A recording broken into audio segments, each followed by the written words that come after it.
Shalom, selamat pagi anak-anak yang terkasih di dalam Tuhan Yesus Kristus. Jumpa lagi dengan saya, Bapak Kristianto Yohanes.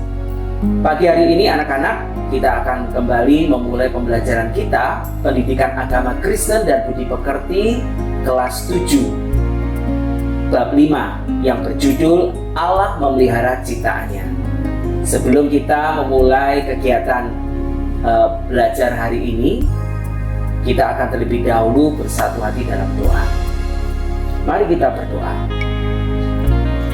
Bapa kami di dalam kerajaan surga, kami mengucap syukur pada pagi hari ini Tuhan, kami Engkau izinkan kembali untuk belajar pendidikan agama Kristen dan Budi Pekerti. Kami menyerahkan Tuhan pembelajaran hari ini ke dalam tangan kuasa-Mu. Mohon hikmat daripada Roh Kudus menerangi hati dan pikiran kami, sehingga kami, hamba-Mu yang menyampaikan maupun anak-anak kami yang berada di rumah, mereka bisa mengikutinya dengan baik. Kami serahkan dari permulaan sampai akhirnya, hanya di dalam nama Tuhan Yesus kami berdoa. Amin. Ya. Anak-anak yang terkasih dalam Tuhan Yesus, pada pagi hari ini kita akan belajar bab 5 Pendidikan Agama Kristen dan Budi Pekerti yang bertema Allah Memelihara Ciptaannya. Nah, sebelum kita belajar, ada baiknya kalian menyiapkan Alkitab. Sekali lagi, siapkan Alkitab ada di sampingmu dan juga buku catatan, supaya kalian bisa mencatat hal-hal penting atau tugas yang harus kamu kerjakan di rumah. Sebelum belajar, kita melihat terlebih dahulu apa yang menjadi tujuan pembelajaran kita hari ini. Ya, ada 5 tujuan pembelajaran kita. Yang pertama, siswa mengakui melalui lagu bahwa pemeliharaan Allah terhadap manusia dan alam lebih kuat dari kecenderungan manusia untuk merusaknya. Jadi, tujuan yang pertama, melalui sebuah lagu pujian yang akan kita nyanyikan bersama, anak-anak di rumah bisa mengerti dan memahami betapa manusia itu cenderung untuk merusak ciptaan Allah yang baik ini. Tujuan yang kedua dari pembelajaran kita hari ini adalah anak-anak bisa menjelaskan konsep Allah sebagai pemelihara. Jadi Allah tidak hanya menciptakan alam semesta beserta isinya, tetapi Dia juga memelihara ciptaannya.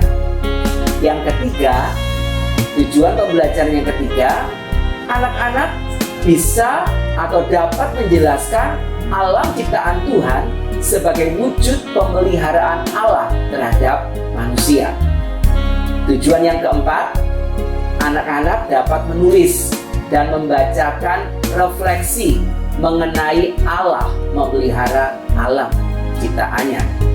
Yang kelima, yang terakhir, tujuan pembelajaran kita adalah anak-anak dapat merancang suatu kegiatan di rumahmu masing-masing, di mana melalui kegiatan itu tercermin bahwa kamu memelihara alam ciptaan Tuhan dengan baik.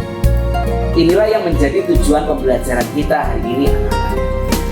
Baik, mari kita akan mulai kegiatan belajar kita pagi hari ini, pembahasan bab 5 yang berjudul Allah Memelihara Ciptaannya. Pembahasan bab 5 ini mengenai Allah memelihara ciptaannya, khususnya alam ciptaan Tuhan. Kamu akan dibimbing untuk memahami bahwa Allah memelihara seluruh ciptaannya, termasuk alam dan lingkungan hidup. Meskipun manusia cenderung untuk merusak alam ataupun terjadi bencana akibat kejadian alam, namun pemeliharaan Allah tidak pernah berhenti, anak-anak. Ia terus berkarya dalam hidup manusia dan alam lingkungan hidup di mana kita tinggal. Nah, ceritakanlah pengalamanmu.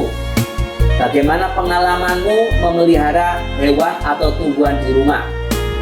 Bapak yakin pasti ada di antara kalian di rumah mempunyai tanaman hias yang kamu rawat atau hewan peliharaan yang kamu rawat setiap hari. Apa yang kamu lakukan terhadap tumbuhan atau hewan di rumah itu. Bagaimana kalau tanaman yang kamu pelihara itu tiba-tiba mati atau hewan sakit lalu kemudian mati? Bagaimana cara kamu menghadapinya? Pasti kalian akan merasa sedih jika kamu sudah bersusah payah memelihara hewan atau tumbuhan tetapi akhirnya mati. Nah, berdasarkan pengalaman tersebut, dapatkah kamu bayangkan Allah yang maha baik itu menciptakan dan memelihara manusia dan seluruh ciptaannya? Anak-anak, kita akan menyanyikan sebuah lagu yang terdapat di buku Pendidikan Agama Kristen dan Budi Pekerti kelas 7 ini, ya, yang berjudul Burung Pipit yang Kecil. Mari kita nyanyikan lagu ini bersama-sama sebelum kita melanjutkan pembahasan berikutnya.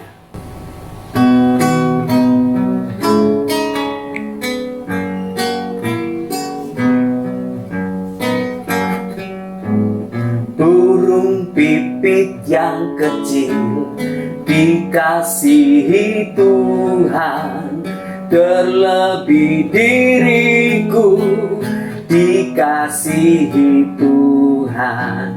Bunga bakung di padang diberi keindahan, terlebih diriku dikasihi Tuhan. Burung yang besar kecil, bunga indah warnanya, satu tak terlupa oleh penciptanya. Bagaimana anak-anak lagu pujian yang baru saja kita nyanyikan? Lagu ini terambil dari Kidung Jemaat nomor 385. Mudah bukan? Kita nyanyikan satu kali lagi ya. Ayo ikuti lagu ini dengan baik sambil dihayati.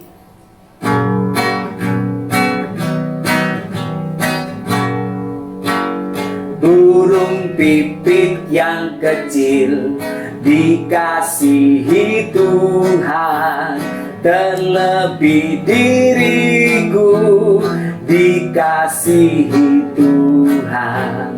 Bunga bakung di padang diberi keindahan, terlebih diriku dikasihi Tuhan. Burung yang besar kecil, bunga indah warnanya, satu tak terlupa oleh penciptanya. Anak-anak, setelah kamu menyanyikan lagu Burung Pipit yang Kecil, di halaman 34 di buku kita, di situ ada satu pertanyaan yang harus kamu jawab. Pertanyaannya demikian. Menurut saya, isi lagu di atas adalah apa yang bisa kamu tuliskan di sana? Yang bisa kalian tuliskan di sana adalah lagu yang baru saja kita nyanyikan tadi berbicara tentang apa dan bagaimana Allah memelihara ciptaannya. Begitu ya. Silakan kalian menjawab sesuai dengan apa yang ada di pikiranmu tentang lagu tersebut. Kemudian di halaman 35, kita lanjutkan di halaman 35, bagian B, Allah memelihara ciptaannya. Di sana ada kegiatan satu, yaitu kegiatan yang bisa kamu lakukan. Ada beberapa gambar. Kalian diminta untuk membandingkan antara gambar A dan gambar D. Sekali lagi, ada beberapa gambar tentang ciptaan Allah. Kalian bisa melihatnya di layar sebelah kanan Bapak. Gambar A itu berbicara tentang pemandangan alam. Kalian melihat pemandangan gunung dan hutan yang hijau serta sungai yang mengalir. Begitu indah bukan? Berikutnya di sebelahnya ada gambar sebuah taman bunga. Ada capung atau kupu-kupu yang ada di sana. bunga yang bermekaran, pemandangan alam yang indah juga. Sedangkan gambar B itu gambar tentang bencana alam. Ada 2 contoh bencana alam yang dimunculkan di sana. Yang pertama adalah banjir. Yang kedua adalah gunung meletus. Coba kalian teliti gambar A dan B di atas. Kedua jenis gambar tersebut menunjukkan keadaan yang sungguh berbeda. Kalian ceritakan apa yang terjadi dalam gambar-gambar tersebut. Dalam gambar gunung meletus, tsunami, banjir, dan lain-lain, apakah yang dapat kamu lihat? Apakah setelah peristiwa itu terjadi, manusia dan alam tidak bertumbuh lagi? Coba lihat gambar berikut ini. Setelah kalian melihat gambar A dan gambar B, ya, dari pertanyaan-pertanyaan yang ada di buku ini, coba kalian tuliskan sebagai kegiatan 1. Begitu ya. Kemudian anak-anak kita lanjutkan. Lihatlah gambar berikut ini. Di buku kita di halaman 36 itu ada sebuah gambar di sana. Gambar planet dan tata surya. Planet dan tata surya kita menunjukkan betapa Allah itu maha besar. Dia telah menciptakan semuanya dengan luar biasa. Allah menciptakan alam semesta, planet dan tata surya dengan begitu luar biasa, namun Ia juga memeliharanya. Pemeliharaan Allah tidak pernah berhenti, anak-anak. Meskipun manusia secara sengaja maupun tidak telah menghancurkan alam dengan berbagai cara, dan juga bencana alam menghancurkan alam dan lingkungan hidup serta manusia. Namun pemeliharaan Allah terus berlangsung. Buktinya apa? Setelah terjadi berbagai bencana dan kehancuran akibat bencana alam atau peristiwa alam, hidup manusia dan alam terus berlangsung dan terjadi pemulihan. Misalnya, setelah terjadi bencana alam tsunami, alam menjadi rusak dan porak-poranda karena diterjang oleh air laut yang naik ke permukaan daratan dengan ketinggian sampai puluhan meter, ya. Alam porak-poranda, namun secara perlahan alam mengalami pemulihan. Kehidupan manusia yang terganggu juga mengalami pemulihan. Meskipun semuanya tidak dapat pulih kembali seperti sedia kala, namun manusia dan alam tetap bertumbuh. Inilah bukti bahwa Allah memelihara ciptaannya. Bagian yang kedua, ada kegiatan 2, yaitu presentasi kelompok anak-anak. Kamu bisa membentuk kelompok kecil dengan beberapa temanmu. Karena kalian sedang belajar dari rumah, maka membentuk kelompoknya juga bisa melalui sosial media seperti WhatsApp. Kalian membuat grup di sana. Setiap kelompok mempresentasikan hasil clipping mengenai kerusakan alam. Tidak sulit, bukan? Ada banyak bahan yang tersedia di internet, ya. Kalian bisa browsing di sana untuk mencari contoh-contoh gambar-gambar tentang kerusakan alam. Kalau sudah menemukan gambarnya, jelaskan mengapa terjadi kerusakan alam dan apa akibatnya bagi manusia. Coba kalian berikan keterangan di bawah gambar yang sudah kamu temukan. Bandingkan pula dengan kenyataan yang terjadi di daerah tempat tinggalmu. Apakah daerah tempat tinggalmu juga mengalami kondisi yang sama? Bagaimana alam di sana, di lingkungan tempat di mana kamu tinggal? Apakah terjadi kerusakan alam? Kalau terjadi kerusakan alam, apa bentuknya? Coba kamu bisa sebutkan contoh kerusakan alam yang terjadi di di lingkungan tempat di mana kamu tinggal. Bapak beri contoh, misalnya orang membuang sampah sembarangan seperti di sungai, sehingga terjadi banjir. Ketika curah hujan tinggi, musim penghujan tiba, maka banyak kampung-kampung yang tergenang oleh air hujan karena selokan tidak berfungsi dengan baik. Ini sebuah contoh. Mungkin kalian bisa sebutkan contoh-contoh yang lain. Berikutnya, di dalam kegiatan 3, kita akan mulai mendalami Alkitab. Sekali lagi, di bagian ketiga kegiatan 3, kita akan bersama-sama mulai mendalami isi Alkitab. Setelah Tuhan Allah menciptakan langit dan bumi, dalam kitab Kejadian pasal 1 ayat 1, Dia tidak meninggalkan dunia berjalan sendiri.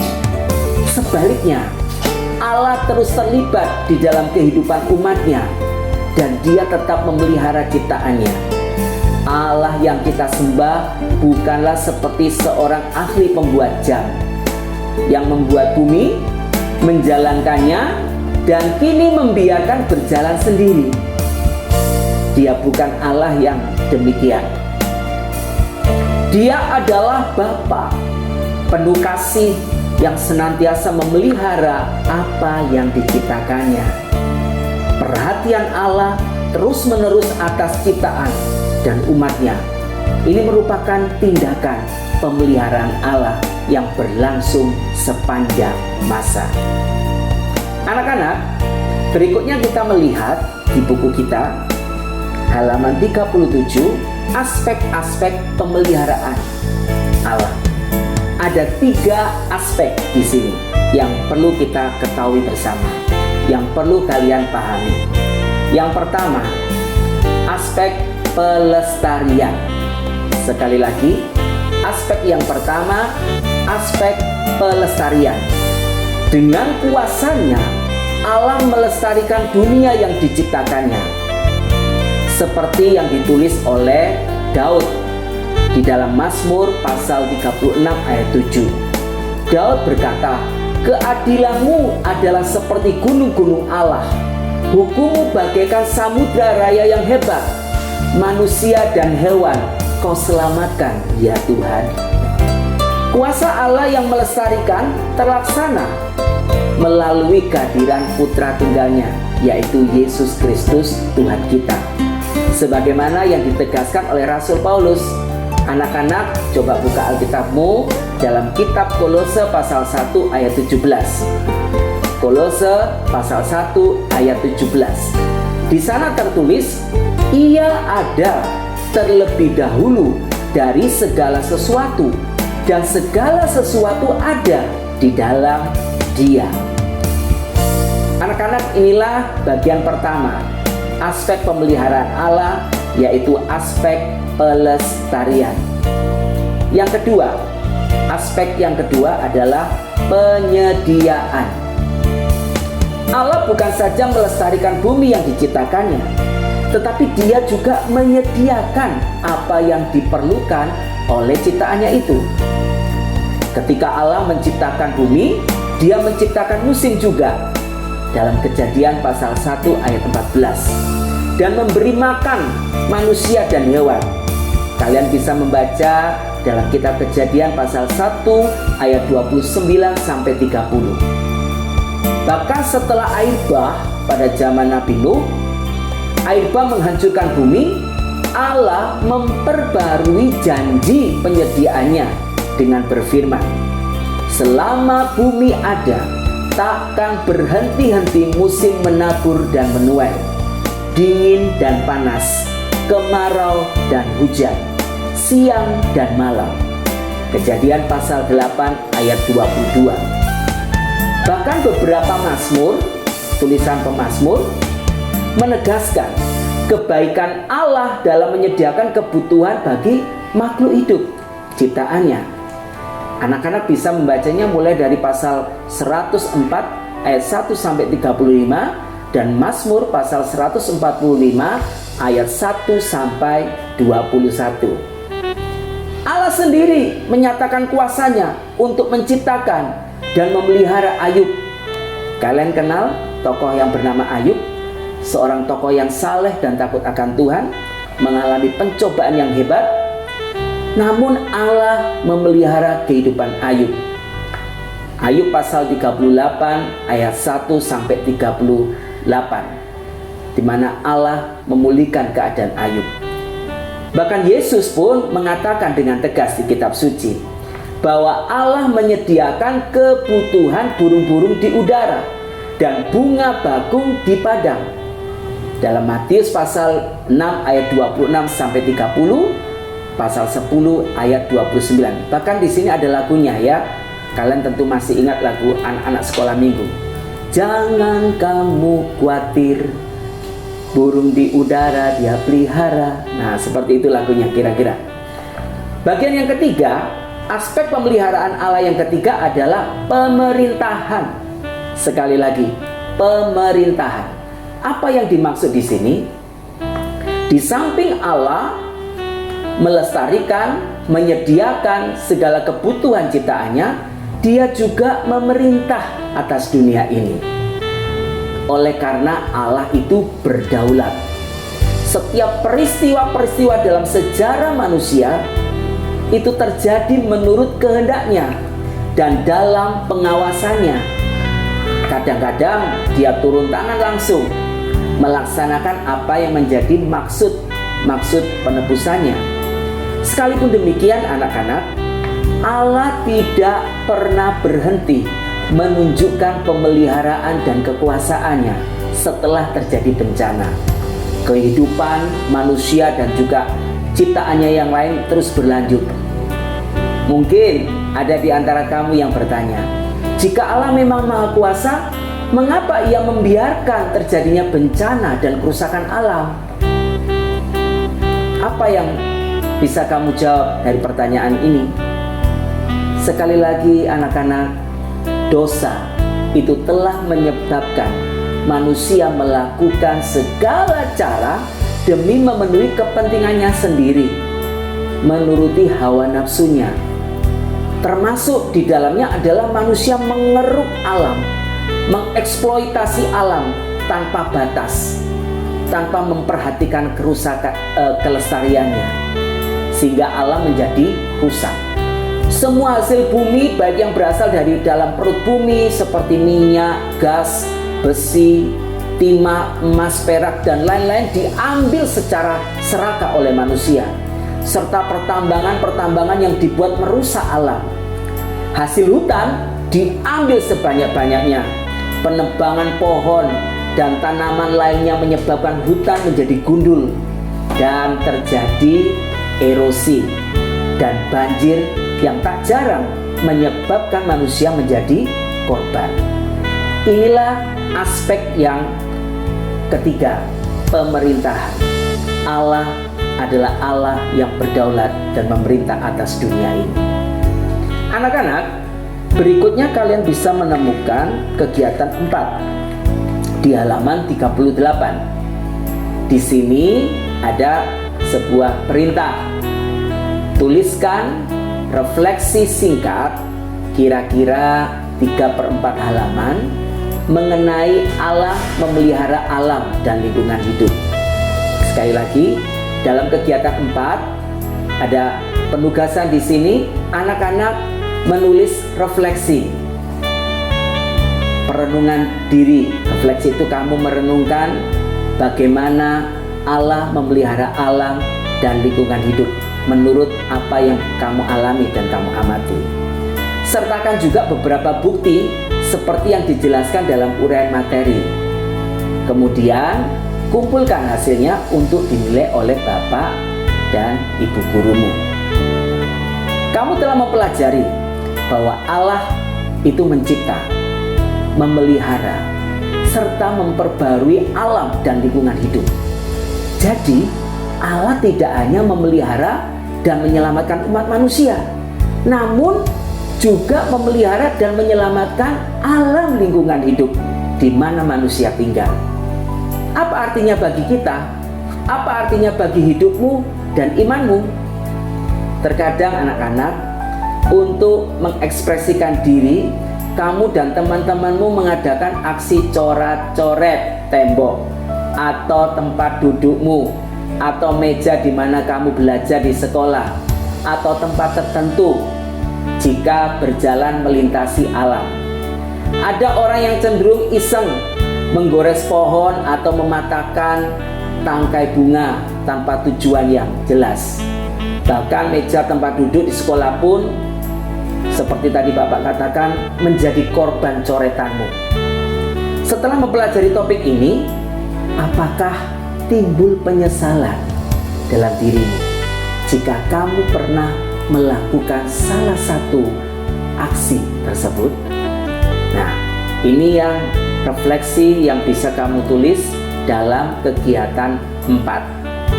Refleksi singkat, hanya 3/4 halaman saja. Berikutnya anak-anak, di halaman 39 di buku kita ada kuis. Ya, ini tentunya kalian pasti suka ya, kuis. Kuis di situ ada susunan huruf yang diacak sedemikian rupa. Perintahnya adalah tariklah garis yang dapat menghubungkan kata-kata bermakna yang berkaitan dengan Allah memelihara ciptaannya, khususnya alam lingkungan hidup kita. Jadi kamu mencari ya, bisa diberi tanda spidol atau pensil warna supaya jelas. Baik anak-anak, kita sampai pada rangkuman pelajaran kita hari ini. Allah adalah pencipta dan pemelihara semua ciptaannya. Sejak kejatuhan manusia yang pertama ke dalam dosa, keadaan bumi dan manusia tidak sama lagi. Manusia yang berdosa selalu ingin memuaskan dirinya sendiri, mengeksploitasi alam demi kepentingan dirinya sendiri ataupun kelompok tertentu. Pemeliharaan alam menjadi prioritas terakhir dan bukan yang utama. Perhatikan, pemeliharaan alam menjadi prioritas terakhir dan bukan yang utama. Bahkan dengan menggunakan ayat Alkitab bahwa manusia adalah makhluk mulia yang diberi tugas untuk mengolah bumi, seolah-olah manusia diberi hak untuk mengambil sebanyak-banyaknya dari alam tanpa memperhitungkan keberlangsungan alam dan kepentingan makhluk hidup yang ada di dalamnya. Anak-anak, bumi yang indah permen ciptaan Tuhan yang indah ini menjadi rusak dan porak-poranda. Banyak spesies tumbuhan dan hewan yang terancam punah karena habitat mereka dirusak maupun hancur. Namun, meskipun demikian, alam dan manusia belum musnah. Sekali lagi, alam dan manusia belum musnah. Karena apa? Karena Allah terus memelihara ciptaannya. Kasih dan pemeliharaan Allah jauh lebih besar dibanding dengan keserakahan dan kejahatan manusia yang merusak alam dan lingkungan hidup. Inilah yang menjadi rangkuman pelajaran kita hari ini. Allah memelihara ciptaannya. Terakhir, ada tugas di mana kalian membuat clipping. Clipping tahu ya, kamu mencari gambar dari majalah ataupun internet, membuat clipping disertai komentar pendek berdasarkan pembacaan Alkitab. Kejadian pasal 1 sampai pasal 2, Keluaran pasal 23 ayat 2, Ulangan pasal 32 ayat 1 sampai 2, Mazmur 19 ayat 1, Mazmur 104 ayat 24, Mazmur 104 ayat 25 dan 30, Kitab Ayub pasal 37 ayat 14 sampai 18, Mazmur 104 ayat 25 dan 27, Injil Matius pasal 6 ayat 26, 1 Petrus pasal 3 ayat 17, Kolose pasal 1 ayat 16 sampai 17, Injil Yohanes pasal 1 ayat 3 dan Kitab Yesaya pasal 43 ayat 20 sampai 21. Jadi clipping-clippingmu itu dikaitkan dengan ayat-ayat yang tertera di atas. Ya, buatlah clipping berita dan gambar dari koran, majalah atau internet atau sumber lainnya mengenai daerah-daerah di mana alam dan lingkungan hidup dipelihara dan daerah-daerah di mana alam dan lingkungan hidup dirusak sehingga menimbulkan bencana. Tulislah hasil pengamatanmu terhadap gambar itu, dan tugas ini bisa kamu presentasikan pada pertemuan berikutnya dalam pembelajaran online, belajar dari rumah masing-masing. Kemudian cantumkan ya satu bagian Alkitab yang tercantum di atas di samping gambar. Jadi dihubungkan antara gambar yang kamu temukan dengan ayat firman Tuhan yang sudah disediakan. Kamu bisa melihat contoh yang terdapat dalam bab 6. Baik anak-anak, cukup sampai di sini pembahasan kita hari ini. Bapak mengucapkan terima kasih karena kalian sudah mengikuti pembelajaran dari awal sampai pada akhirnya dengan baik. Nah, anak-anak, kalian ingat baik-baik, pelajaran kita hari ini terambil dari buku Pendidikan Agama Kristen dan Budi Pekerti bab 5, yaitu Allah memelihara ciptaannya. Sekian dari saya. Sebelum kita tutup pembelajaran hari ini, mari kita bersatu hati di dalam doa. Mari kita berdoa. Bapa di surga, kami bersyukur Engkau sudah menyertai pembelajaran pendidikan agama Kristen dan Budi Pekerti hari ini dari awal sampai akhir. Mengucap syukur buat anak-anak-Mu yang dengan setia mengikuti pembahasan demi pembahasan. Biarlah hikmat Tuhan menyertai mereka sehingga mereka bisa mengerjakan setiap kegiatan ataupun penugasan yang sudah kami bahas dalam pembahasan hari ini. Dalam nama Tuhan Yesus kami mengucap syukur. Haleluya. Amin. Tuhan memberkati.